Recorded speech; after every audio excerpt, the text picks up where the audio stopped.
किसी ने बड़े कमाल की बात कही है कि कपड़े कौन से पहनूं कि दूसरों को अच्छा लगूं। ये तो सब सोचते हैं, लेकिन कर्म कौन से करूं कि भगवान को अच्छा लगूं। ये बहुत कम लोग सोचते हैं। एक बड़ी छोटी सी कहानी आपको सुनाता हूँ। यह कहानी ऑफिस में काम करने वाले एक कर्मचारी की है, जो कि एक बड़ा नेक दिल इंसान था। सबका ख्याल रखता था। ऑफिस में सब लोग उससे खुश रहते थे। बड़ा अच्छा इंसान था। यहाँ तक कि अड़ोसी पड़ोसी भी उससे खुश रहते थे। उसकी एक आदत थी, जब वो ऑफिस से घर आता था तो डिनर करने के बाद कुछ बिस्किट्स के पैकेट्स अपने साथ लेता और बाहर जाता। कॉलोनी में जो स्ट्रीट डॉग्स होते हैं, उनके बच्चे होते हैं छोटे छोटे, उनको बिस्किट्स खिलाता था। ये उसकी हैबिट थी। और डेली इवनिंग वॉक पर वो खाना खाने के बाद निकल जाता था। एक दिन क्या हुआ कि ऑफिस में आने से लेट हो गया, और जब घर पहुंच रहा था तो रास्ते में उसको चिंता सता रही थी कि वो छोटे छोटे बच्चे मेरा इंतजार कर रहे होंगे। घर पहुंचा तो बीबी ने कहा, डिनर तैयार है, खाना खा लेते हैं। फिर आप चले जाना, मैं भी चलूंगी आपके साथ में। जो छोटे बच्चे हैं उनको खाना खिला देंगे। तो साहब ने कहा, नहीं नहीं नहीं, मैं खाना बाद में खाऊंगा, वो बच्चे इंतजार कर रहे होंगे। बिना देरी के लाओ, वो बिस्कुट के पैकेट निकालो फटाफट। बिस्किट खिला के आते हैं पहले उनको, उसके बाद हम खाएंगे।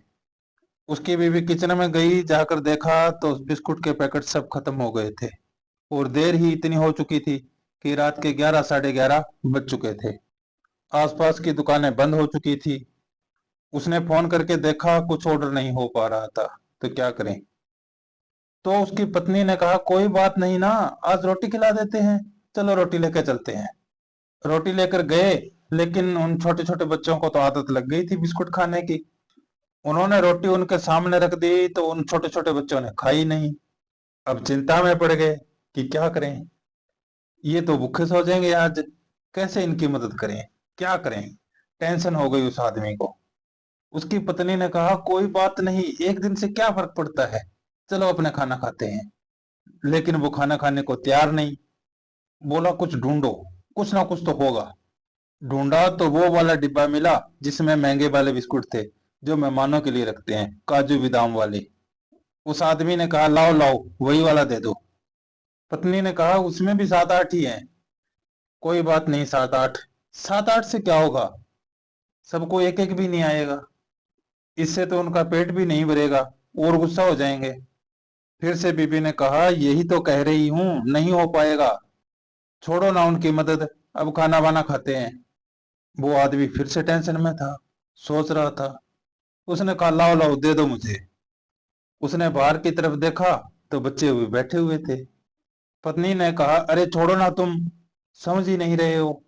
टीवी ऑन करती हूँ, थोड़ा टीवी देखो, रिलैक्स हो जाओ, खाना खाओ। उसकी पत्नी ने थाली लगा दी। बेमन से उस आदमी ने खाना खा लिया। और खाना खाने के बाद बिना देरी के बाहर निकला कि उनको मैं ये 7 8 बिस्कुट खिला ही आता हूँ, मेरी टेंशन बढ़ती जा रही है। बाहर जाकर देखा तो सारे बच्चे जा चुके थे। सिर्फ एक बच्चा बैठा हुआ था। उसके सामने जाकर वो 7 8 बिस्कुट रख दिए। उसका पेट आराम से भर गया। बड़ा खुश होता हुआ निकल गया वो। और ये आदमी जब वापस आ रहा था अपने घर में, जब दरवाजा लॉक कर रहा था, तो सोच रहा था कि हम इंसानों के साथ भी यही होता है। हम जो मांगते हैं वो नहीं मिलता तो हम उदास होकर निकल लेते हैं। कई बार कोसने लगते हैं ऊपर वाले को कि मेरी बात नहीं सुनी, मेरा काम नहीं किया। हम भूल जाते हैं कि प्रतीक्षा करना भी बहुत आवश्यक है। वो जो छोटा सा पिल्ला जो प्रतीक्षा कर रहा था, वो इसलिए प्रतीक्षा कर रहा था कि उसे भरोसा था कि जो रोज आता है हमें खिलाने के लिए, वो जरूर आएगा और बिस्किट लेकर आएगा। और ये बिस्किट लेकर गए, उसी के हिस्से में आया, उसका पेट आराम से भर गया। बहुत छोटी सी कहानी है, जिसका सार ये सिखाता है कि लाइफ में सब्र करना भी सीखिए। अच्छा समय चल रहा है तो शुक्र कीजिए, और बुरा समय चल रहा है तो थोड़ा सब्र कीजिए। आपको लाइफ में सब कुछ मिलेगा, क्योंकि कई बार परमात्मा कुछ बेहतरीन देना चाहता है, उसके लिए प्रतीक्षा करवा रहा होता है।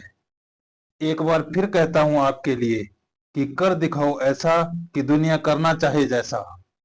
अगर आपको यह कहानी पसंद आई हो तो लाइक, शेयर और सब्सक्राइब करना ना भूलें। धन्यवाद। आपका दिन शुभ हो।